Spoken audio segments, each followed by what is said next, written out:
जय Shri Krishna. गीताधाम Gurukul online classes में आज क्लास 12 आर्ट का विषय राजनीति विज्ञान भाग 2 अध्याय 13 संयुक्त राष्ट्र संगठन एवं विश्व शांति में योगदान। आज हम पढ़ेंगे यूएनओ के भाग। कल हमने संयुक्त राष्ट्र की किस तरह से उसकी उत्पत्ति हुई, किस तरह से संयुक्त राष्ट्र के लक्ष्य और उद्देश्य रखे गए। आज हम पढ़ेंगे संयुक्त राष्ट्र सभा के है जो भाग। तो जो सबसे महत्वपूर्ण संयुक्त राष्ट्र सभा का भाग है वह है महासभा। क्या है? महासभा। इस महासभा में ये शीर्ष संस्था है यूएनओ की। क्या है? शीर्ष संस्था है, शीर्ष संस्था है। और इस यूएनओ की शीर्ष संस्था में जितने भी सदस्य राष्ट्र होते हैं वो इसकी महासभा में सिटिंग करते हैं, जिसमें विश्व की नगर बैठक का भी नाम दिया जा सकता है। और सभी छोटे बड़े जो सदस्य देश हैं उनके विचार सुने जाते हैं। संयुक्त राष्ट्र के सभी सदस्य महासभा के सदस्य होते हैं। कोई भी देश अपनी महासभा में अपने अधिकतम पांच सदस्य प्रतिनिधि के तौर पर, किसके प्रतिनिधि के तौर पर भेज सकता है। क्या भेज सकते हैं? 5 सदस्य प्रतिनिधि के तौर पर भेज सकता है। और प्रत्येक, लेकिन मत केवल एक ही होगा। क्या? मत देने का जो अधिकार है वो एक सदस्य को ही होगा। अर्थात 5 सदस्य विशेष विषयों के ज्ञाताओं को या अनुभवी लोगों को वहां भेज सकते हैं, लेकिन वोट देने का अधिकार जिस भी विचार विमर्श या महासभा के किसी प्रस्ताव पर मताधिकार में सिर्फ एक ही व्यक्ति या प्रत्येक राष्ट्र को समान मताधिकार मिला हुआ है। संयुक्त राष्ट्र सभा की इस महासभा में कोई सदस्य रखने एवं अन्याय के खिलाफ आवाज उठाने वाले अंतरराष्ट्रीय मत से महासभा 1 वर्ष के लिए अपना प्रतिनिधित्व चुनती है। क्या है? प्रतिनिधि। एक इनका अध्यक्ष होता है जो प्रतिवार्षिक 1 वर्ष के लिए, क्या है? 1 वर्ष के लिए इसका है जो अध्यक्ष चुना जाता है। भारत का ने भी महासभा में विजय लक्ष्मी पंडित को अपना अध्यक्ष चुना था। अंतर्राष्ट्रीय शांति और सुख संबंधी सभी विचार विमर्श इसमें होते हैं और बजट पारित भी महासभा ही करती है। और अन्य अंगों के सदस्यों का भी, जो महासभा के अन्य सदस्य अंग हैं उनके सदस्यों का चुनाव भी महासभा में किया जाता है। दूसरा जो सबसे महत्वपूर्ण अंग है, क्या है? वो है सुरक्षा परिषद। महत्वपूर्ण अंग महासभा के बाद या यूएनओ का सबसे प्रभावशाली और शक्तिशाली अंग है जो ये है। और इसमें 10-15 सदस्य होते हैं। कितना है? 15 सदस्य होते हैं। 5 स्थायी और 10 है जो अस्थायी। 10 अस्थायी, जिनका चुनाव समय समय पर, क्या भारत भी अस्थायी सदस्यों में कई बार इसका प्रतिनिधित्व कर चुका है। और 5 जो स्थायी सदस्य हैं वो 5 जो इसके संस्थापक सदस्य में है, चीन है, फ्रांस है, रूस है, ब्रिटेन है और अमेरिका। क्या है? अमेरिका इसका है जो सदस्य, जो स्थायी सदस्य हैं जिनको वीटो पावर भी कहते हैं। और जो ये अस्थायी सदस्य हैं इनका 2 वर्ष के लिए, कितना? 2 वर्ष के लिए इनका चुनाव प्रत्येक 2 वर्ष के लिए बारी बारी से महासभा के आधार पर किया जा सकता है। सुरक्षा परिषद के 5 जो स्थायी सदस्य हैं उनको वीटो पावर है।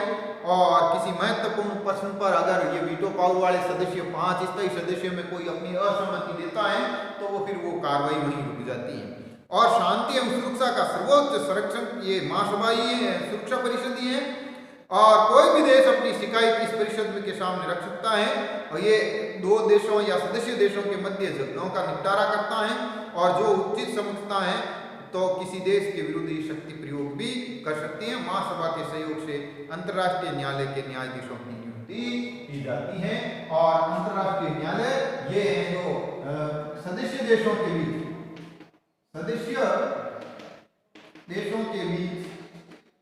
विवादों का निपटारा करता है। और इसमें भी न्यायाधीश होते हैं, जिसमें इसका मुख्यालय है जो हेग में है।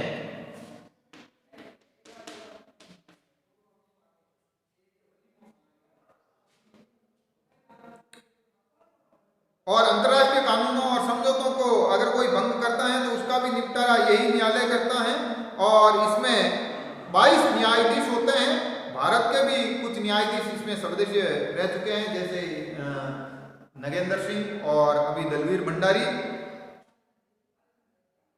पुनः इसके सदस्य भी चुने जाते हैं और 3 भागों में इसको बांटते हैं।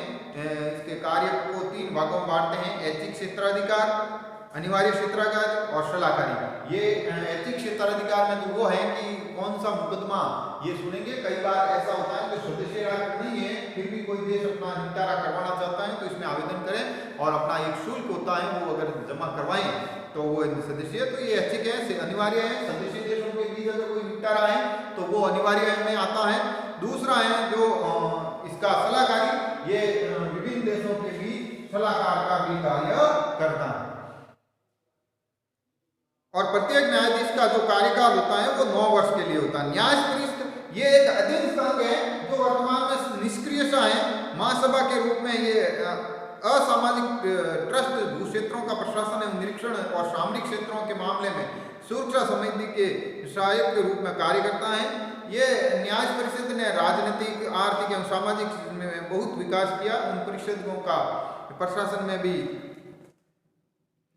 दखल है, लेकिन वर्तमान में ये निष्क्रिय अंग है।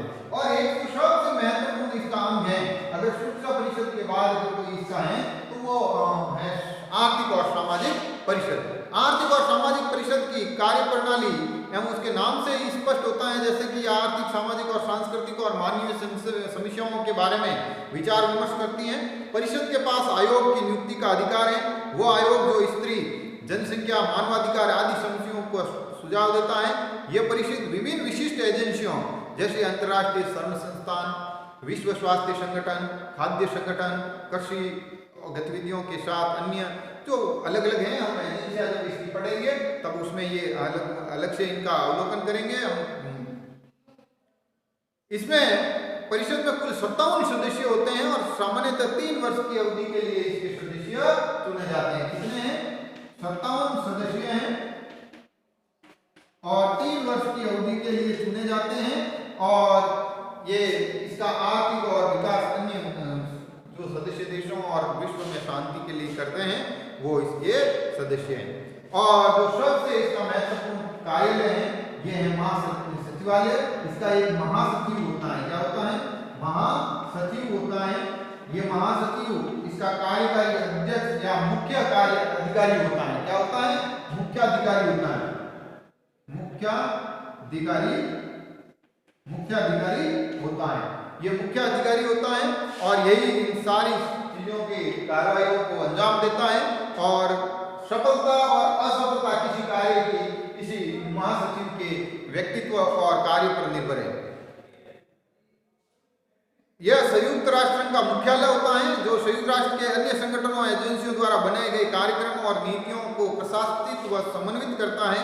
संयुक्त राष्ट्र के सचिवालय के अध्यक्ष को महासचिव भी कहते हैं। कार्यालय का भार महासचिव के अधीन होता है। इसका चुनाव सुरक्षा परिषद की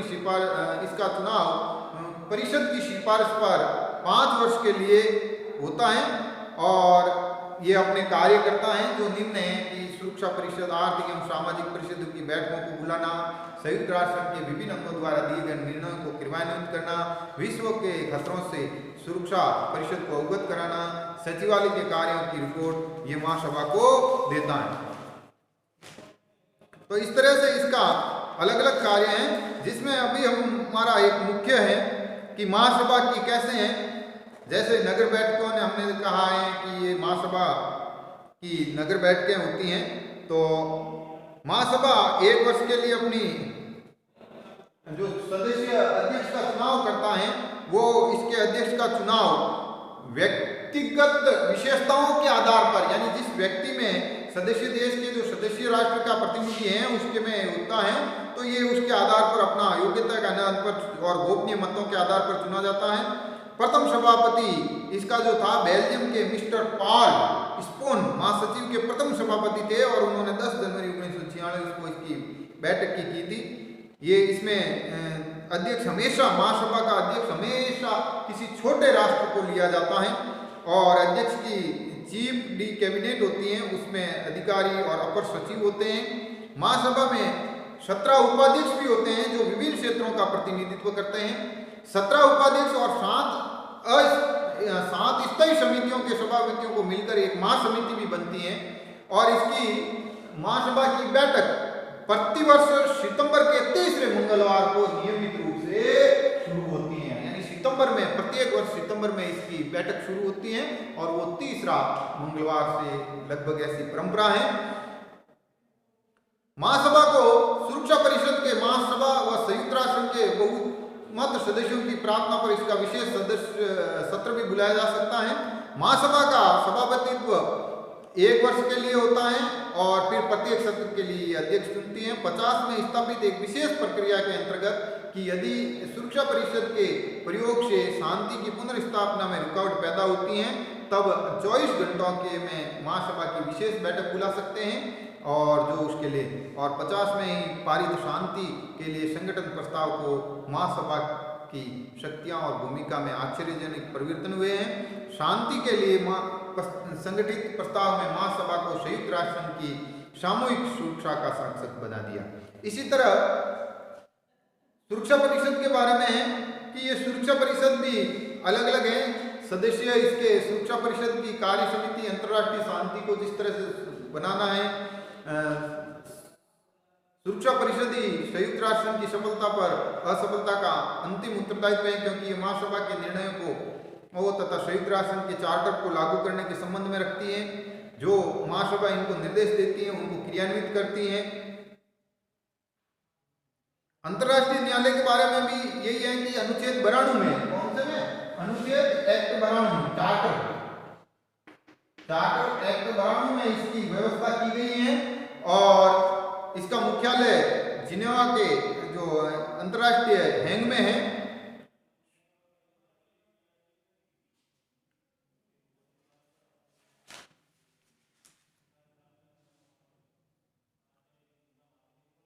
न्याय परिषद का जो 1994 के बाद